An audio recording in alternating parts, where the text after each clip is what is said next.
Bonjour à tous, bienvenue dans le JT de l'expérience client et collaborateur. Et on démarre cette nouvelle édition avec du nouveau sur le comportement justement des consommateurs. Dans sa dernière étude, le cabinet SAD Marketing nous livre les dernières évolutions dans le comportement des consommateurs autour de leurs 4 capitaux fondamentaux. Le temps, l'argent, la santé et l'écologie.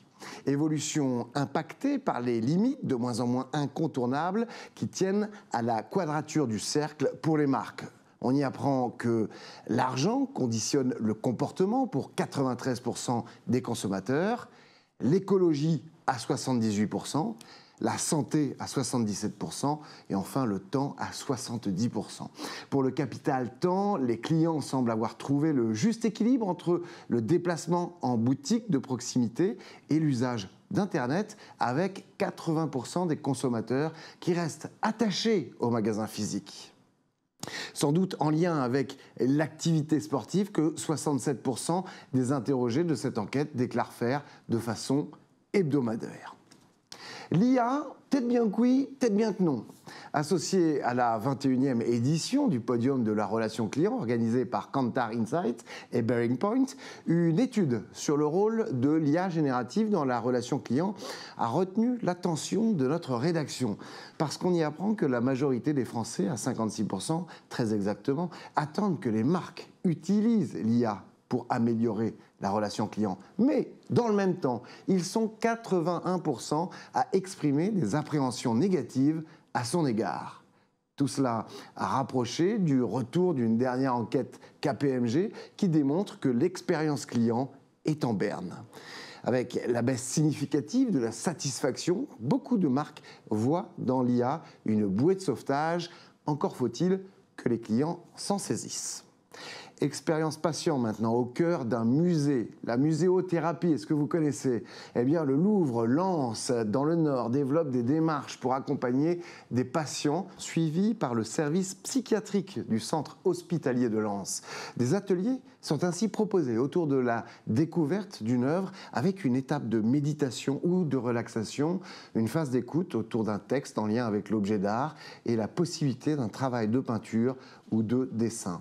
Les 200 œuvres du musée, balayant 5000 ans d'histoire de l'art, sont autant d'opportunités pour vivre sur la durée ce type d'expérience. Avec le choix fait par le musée de proposer ces ateliers durant les jours d'ouverture au grand public, c'est donc une expérience pour tous.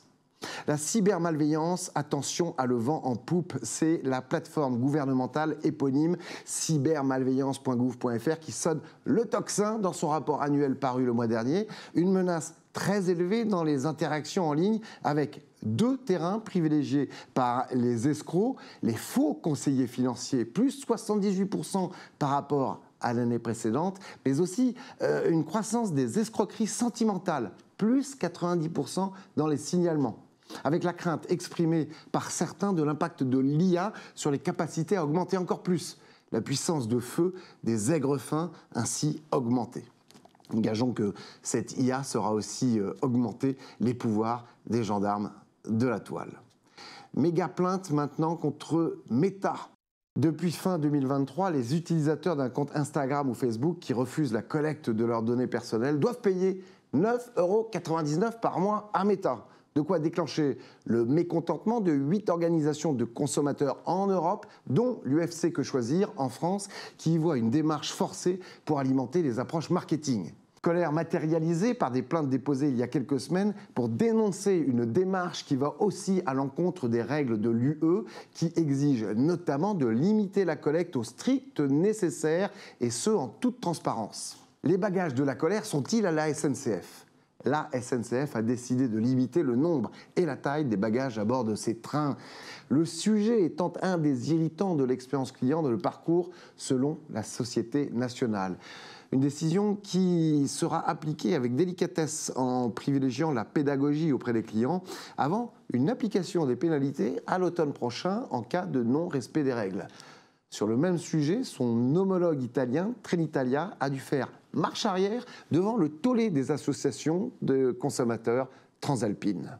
Les nouvelles règles qui doivent s'appliquer à partir du 1er mars attendront une concertation plus aboutie entre les parties prenantes. Comme dirait Helmut Fritz, ça m'énerve tous ces gens qui font la queue chez la durée. Tout ça pour des macarons. Mais bon, il paraît qu'ils sont bons. La Durée, la célèbre maison française de pâtisserie qui a rouvert ses portes le 21 décembre dernier sur les Champs-Élysées, souhaite faire vivre le savoir-faire et le raffinement à la française aux clients du monde entier. Et pour innover, La Durée a ouvert le bar à dessert en forme de U au centre duquel les chefs pâtissiers exécutent leurs recettes exclusives devant les clients.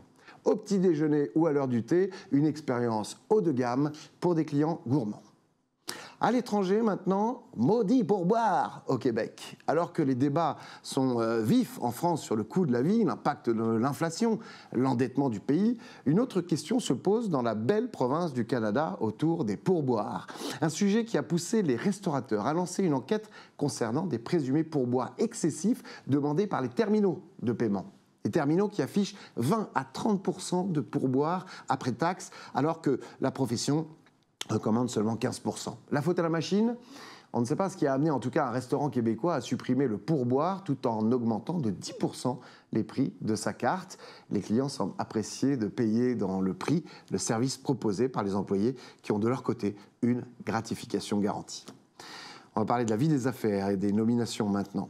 Valtech, agence spécialisée dans l'innovation par l'expérience, a nommé Sabrina Venarucci au poste de Head of Client Partnership. Parmi ses missions, Sabrina Venarucci aura la responsabilité de suivre la satisfaction des clients de l'agence et le développement des comptes clés. Olivier Pateau, quant à lui, prend la direction commerciale France du fabricant indien de pneumatiques Apollo Tyres. Il succède à François Yan, qui sera en charge des projets d'expérience client. V&B, enseigne spécialisée dans la dégustation des vins, bières et spiritueux, annonce la nomination de Yanis Le Goff au poste de directeur marketing. Caroline Mass est nommée directrice expérience client chez Volvo Car France, après avoir occupé le même poste au sein du groupe Chanel Horlogerie-Joaillerie. Isabelle Hébert fait son arrivée chez Allianz France en tant que directrice de l'unité data, engagement marketing et stratégie. Parlons événementiel maintenant, avec le gala des directeurs de la relation client qui arrive à grands pas. Plus de 200 acteurs et décideurs de la relation client se retrouveront le 28 mai prochain au pavillon Vendôme à Paris. Le thème de la table ronde cette année sera « Relier ce qui dissocie pour transformer l'expérience client », avec la participation de François Miquet-Marty, fondateur et président du groupe Les Temps Nouveaux, de Sébastien Limousin, directeur général délégué du groupe April, et de Frédérica Quadri, groupe Head of Customer Experience and Partnerships chez Europe Assistance. Passons maintenant aux résultats de la cérémonie des trophées CaliWeb 2024. La 26e édition qui récompense chaque année les acteurs de la relation client sur l'ensemble des canaux online, email, Facebook, Twitter, mais aussi Instagram, ont ciblé cette année 245 entreprises françaises sur 15 secteurs d'activité et ce, au 3e trimestre 2023. Parmi les lauréats révélés le 13 mars dernier, Transavia, LDLC, PMU, Guerlain, Center Park ou encore Showroom Privé. À propos d'événements, on va aussi en parler avec mon invité du mois, la directrice marketing de Zendesk, Sophie Pietremont. C'est tout de suite. Bonjour Sophie Pietremont. Bonjour. Merci d'être sur le plateau du JT de la News Expérience Client. Alors, le Showcase Paris débarque, c'est le cas de le dire, puisque c'est le 6 juin au Cercle d'Aumale. Oui, effectivement, le 6 juin, donc c'est notre événement annuel. Donc le Cercle d'Aumale, ça aura lieu toute une après-midi à partir de 13h. On accueille vraiment l'ensemble de notre écosystème Zendesk. Ouais. C'est un événement annuel. Et donc du coup, je ne sais pas si vous saviez que le Cercle d'Aumale, c'est un ancien club privé de musique. Très bien, de musique classique. Oui, classique, variété française aussi. Et donc du coup, ce qui est assez sympa pour l'écosystème, enfin pour les gens qui viennent, c'est qu'il y a tout un ensemble d'espaces différents, avec une ambiance différente et puis des moments de partage qu'on va utiliser au maximum pour cet après-midi. Alors, beaucoup de contenu sur lequel on travaille en ce moment, c'est dans quelques mois. Donc, les dernières nouveautés de Zendesk qu'on mettra en exergue. D'ailleurs, on est en train de travailler avec tout un panel de clients, de renommée française françaises pour justement qui viennent parler et de leur customers, enfin de leur success story, de leurs histoires, de leur cas d'usage sur l'expérience client justement sur scène. Donc ça, c'est important. Alors, c'est tout du long de la journée, le 6 juin, la grande journée Zendesk avant l'été. Et justement, je voulais vous poser la question, après l'acquisition de Klaus et de TimeShift, vous venez de racheter Ultimate. Est-ce que c'est aussi ce que vous présenterez finalement le 6 juin à tous vos amis qui seront là, ce sont les amis Zendesk? Exactement, les amis, ceux qui veulent le devenir, ceux qui veulent s'inspirer, ceux qui veulent venir, qui sont curieux aussi.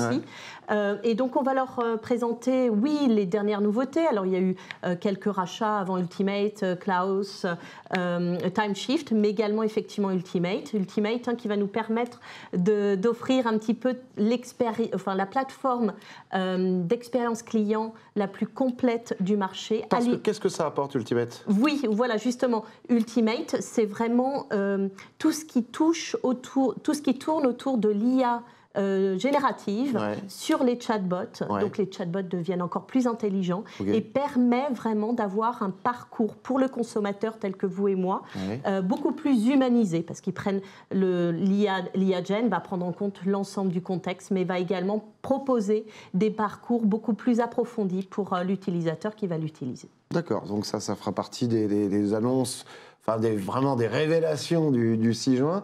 Est-ce que ces rachats technologiques finalement vous permettent d'offrir la solution CX la plus complète du marché et c'est aussi ce qui confirme quelque part votre rapport des tendances CX 2024, non? Oui, exactement, parce que vous savez que l'IA Gen permet de révolutionner un petit peu le monde de la relation client et ça c'est vraiment important pour nous et justement on avait déjà développé de l'IA Gen sur la plateforme Zendesk et avec les différents achats que l'on a fait, les acquisitions, avec les technologies, parce que quand on parle d'IA générative, on parle d'innovation aussi, eh bien, on est capable d'apporter des éléments différenciateurs pour les consommateurs, pour les clients, sur la relation client, sur la manière dont on va pouvoir proposer le service client. Et là, bien sûr, c'est de pouvoir être de plus en plus complet dans les interactions entre clients et les entreprises. Donc finalement, ça, c'est tous important. ces rachats jouent sur le fait que vous proposiez une expérience globale. Oui, et puis le rapport l'indique aussi, parce que vous savez, tous les ans, on sort un rapport sur les nouvelles tendances de la relation client, donc celui de 2024 en janvier. Et ça permet, il indiquait justement que 56% des responsables de la relation client français en fait, testaient, expérimentaient l'IA Gen dans leur parcours client pour plus d'efficacité, pour une meilleure CSAT, Customer Satisfaction Client. Et donc, ce premier cas. Et le deuxième cas aussi, il faut savoir que l'IA Gen aussi est on va dire une belle opportunité pour essayer de travailler de manière plus en profondeur sur le renouveau de l'expérience de la stratégie client au sein d'une entreprise. Et 55% des responsables, des leaders de l'expérience client considèrent que c'est une belle opportunité de refaire un petit peu leur parcours client, de révisiter et d'apporter des innovations dans leur parcours client.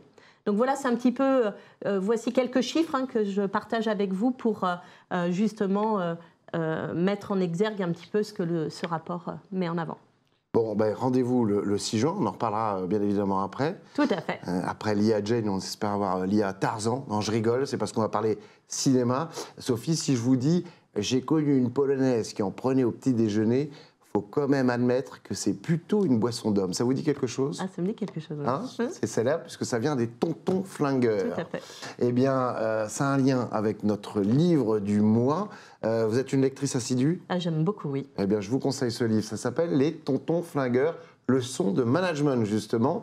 Benoît Aubert qui nous propose dans son dernier essai les secrets du management en s'appuyant justement sur les scènes cultes du film, qu'on connaît tous, qu'on a toujours plaisir à revoir. C'est un ouvrage qui complète d'autres livres du même auteur. Il avait sorti Le Management selon Louis de Funès, ou encore Agir et penser comme la 7e compagnie, ça doit être quelque chose. Alors, c'est un recueil de situations complexes, d'expériences brutales, de circuits courts dans les décisions, des discussions qui sont à la limite de l'impossible. Autant de parallèles, justement, avec le management, façon puzzle dans les entreprises. Vous savez, comme ils disent dans les tontons flingueurs, on va distiller façon puzzle. Eh bien, c'est aux éditions de L'Opportun à 13,90 €. Merci beaucoup, Sophie Pietremont. Merci à vous. D'être venue sur notre plateau. Merci à vous de nous avoir suivis. Merci beaucoup à Eric Lestanguet à la préparation de ce JT. Vous pouvez vous abonner gratuitement à notre newsletter quotidienne pour recevoir toutes les infos et toutes les émissions sur l'expérience client du lundi au vendredi. Et puis, pour les entreprises, pour les marques, vos communiqués de presse, c'est à nous envoyer sur l'adresse qui s'affiche ci-dessous. Voilà, rendez-vous le mois prochain pour un nouveau JT. En attendant, prenez soin de vous. Ciao.